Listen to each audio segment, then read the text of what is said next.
So I may make like a longer video talking about this, but I kind of noticed that the Happy Feet movie isn't really a kids movie.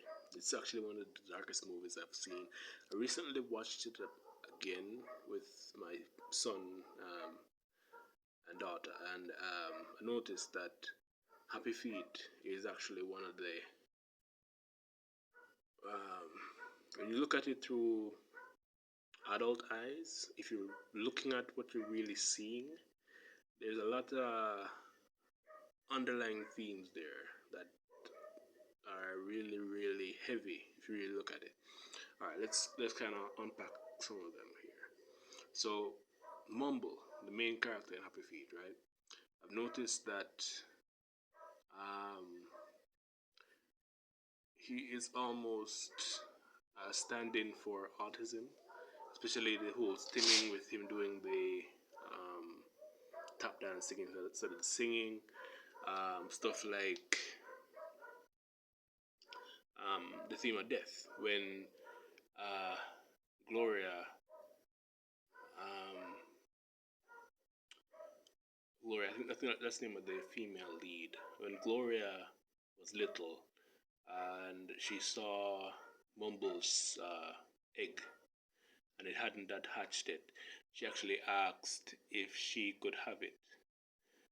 And what I noticed that was alluding to death, that you know, in a way, it was really interesting that they did it that way instead of it being just him being, possibly left out there. She saw it as a trinket that she could actually, take, because because she was a child at the time, she didn't understand the concept of death, and she just saw it as this toy that she could take and play with.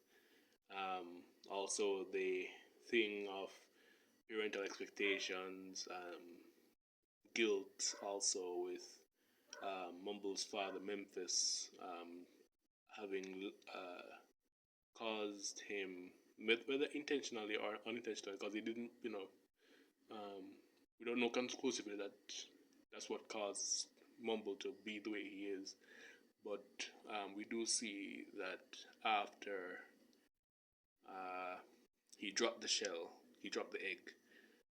We saw how Mumble, was delayed in hatching, and then um, we see that he, how he is after, more alluding to being an autistic child um, after everything had happened. Um, so it was the thing about guilt. But this was even just in like the first 15 minutes or so of the show. Um, the father, Memphis, right? When Mumbles was going to greet his mother for the first time when she came back after the whole fishing thing, because he had gone missing, because he had run off in that first introduction to him as a character. When it was time for him to come back, because when he gets happy, he tends to do the whole happy feet, the tapping thing. He wanted him to, Memphis wanted him to kind of stay still because he would automatically just start doing this whole tap dancing thing.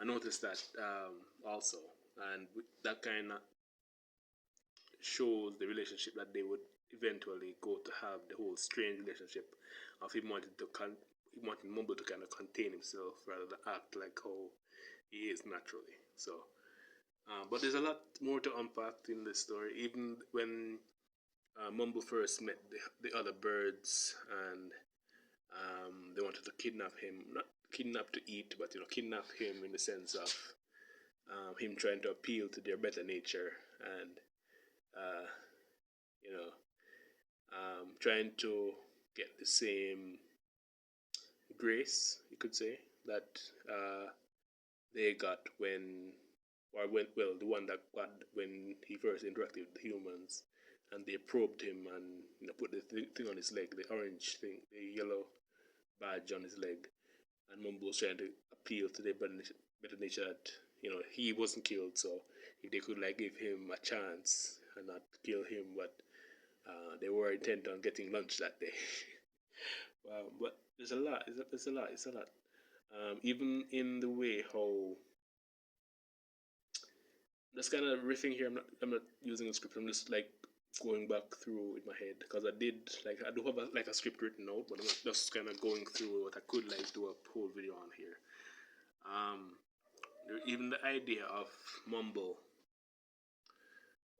Well, all right, the Emperor Penguin Society. They sing to each other versus the one that the other penguin uh, civilization, I guess we call it, or the other subclass of penguins, they have their own currency instead of singing. It's not a case where they can't sing because we did get to see them sing on behalf of Mumble when it was time for the whole mating season thing. Even the idea of a shaman like Lovelace, right? Um, I noticed too that he wasn't the same kind of penguin like Ramon and the others were. Uh, and it that was kind of twofolded too because him not being the same as them would kind of lend to him being perceived a bit differently, and him being perceived a bit differently is why they would also listen to him as a shaman or however you want to pronounce it. But it's a very interesting movie. I may make like a whole animated thing and all that, but um, at least you know a prelude to that, I guess you could call this. So uh, yeah, it's not a kids movie. It's a kids movie wrapped deeply or interwoven with some very deep themes, and yeah, you couldn't probably make it like an 8 episode thing just around this one first first uh, first movie because it's so like densely packed with so many different things. But yeah, all right, done yapping for now. Done yapping. All right.